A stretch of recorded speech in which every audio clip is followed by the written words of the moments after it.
नमस्कार दोस्तों। अभी हम जनगणना करने वाले हैं जो कि 2011 का सेंसस के बारे में हम लोग बात करने वाले हैं। ठीक है, टाइम वेस्ट नहीं करेंगे।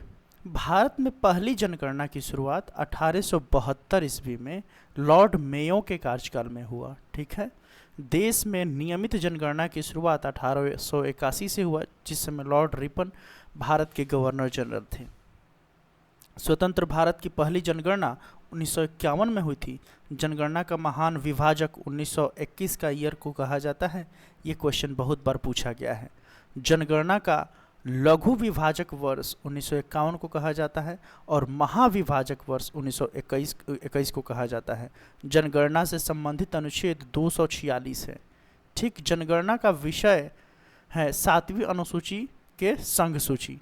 जो जनगणना विषय है, मतलब 3 गो जो विषय होता है, समवर्ती सूची, राज्य सूची और केंद्र सूची, तो ये 7वीं अनुसूची के संघ सूची में आता है। ठीक, मतलब सेंट्रल लिस्ट में आता है। जनगणना की अवधि प्रत्येक 10 वर्ष पर होती है, लेकिन 2011 के बाद 21 वाला जनगणना अभी तक नहीं हुआ है। जनसंख्या का अध्ययन डेमोग्राफी या जननांकिकी कहा जाता है। 2011 की जनगणना का क्रम देश की 15वीं तथा स्वतंत्र भारत की 7वीं जनगणना थी। 2011 की जनगणना का आदर्श वाक्य था, हमारी जनगणना हमारा भविष्य। कुल इसमें 29 प्रश्न को शामिल किए गए थे। ठीक है दोस्तों, आगे देखते हैं हम लोग। 2011 की जनगणना का आदर्श वाक्य, हमारी जनगणना हमारा भविष्य। कुल 29 प्रश्न शामिल किए गए थे। जनगणना का शुभंकर, ठीक, प्रगणक शिक्षिका। शुभंकर क्या था इसका? था प्रगणक शिक्षिका। और प्रथम जनगणना कमिश्नर डब्ल्यू प्लॉडेन थे। प्रथम जनगणना कमिश्नर डब्ल्यू प्लॉडेन थे। स्वतंत्र भारत के प्रथम जनगणना आयुक्त R.A. गोपाला स्वामी, जो कि 1949 से 1953 तक रहे। 2011 के जनगणना के आयुक्त C. चंद्रमौली थे। ठीक, पहली बार जाति आधारित जनगणना 1931 में हुआ है और हाल ही में बिहार भी जाति आधारित जनगणना कराया है, जिसमें यादव जाति की संख्या सर्वाधिक है, सिंगल लार्जेस्ट अगर जाति की बात किया जाए तो। विश्व जनसंख्या दिवस 11 जुलाई को मनाया जाता है दोस्तों, और ये क्वेश्चन कई बार पूछ चुका है। कुल जनसंख्या 121.08 करोड़ है भारत की। भारत में विश्व का जनसंख्या लगभग 17.5% है। ठीक, थोड़ा सा कलर चेंज कर लेते हैं दोस्तों। पुरुष जनसंख्या 62.32 करोड़, जो कि 51.47% के बराबर है। महिला जनसंख्या 58.75 करोड़, जो कि 48.53% के बराबर है।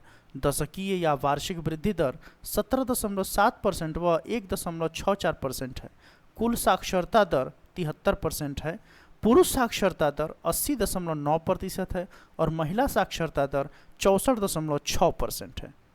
तो इस तरह दोस्तों हम लोगों ने पहला पेज को कवर किया। अब दूसरे पेज को हम लोग कर रहे हैं। लिंगानुपात भारत में 943 महिलाओं के पर 1000 पुरुष हैं। ठीक, 1000 पुरुष हैं।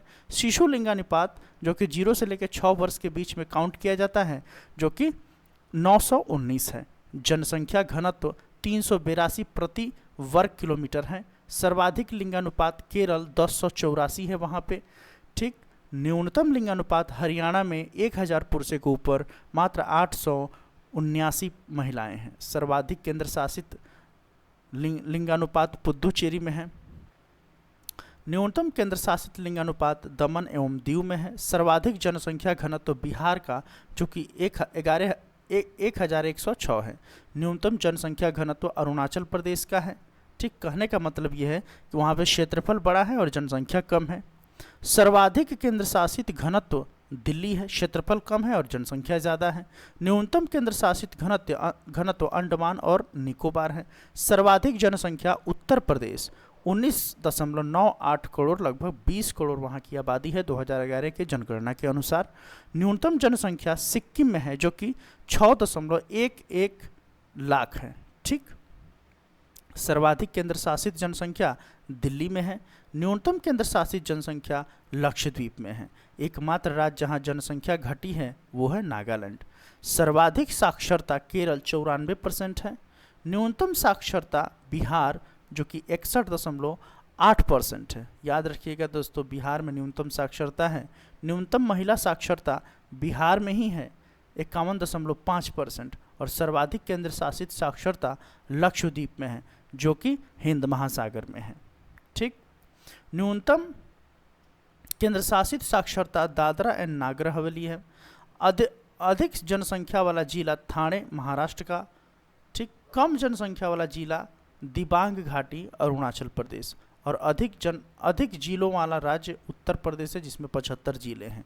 तो इस तरह से हमारा जनसंख्या जो 2011 का हमारा क्या बोलते हैं सेंसस जो है वो इस तरह से हमारा ख़त्म हुआ 2011 का। ये मोटा मोटी है, इतना कम से कम याद रखना चाहिए। और ये जो है सार संग्रह, स्पीडी के जो सार संग्रह दिया है ना, सार संग्रह, ठीक, वहाँ से हम लोग कवर किए हैं। Thank you so much, support करते रहिए।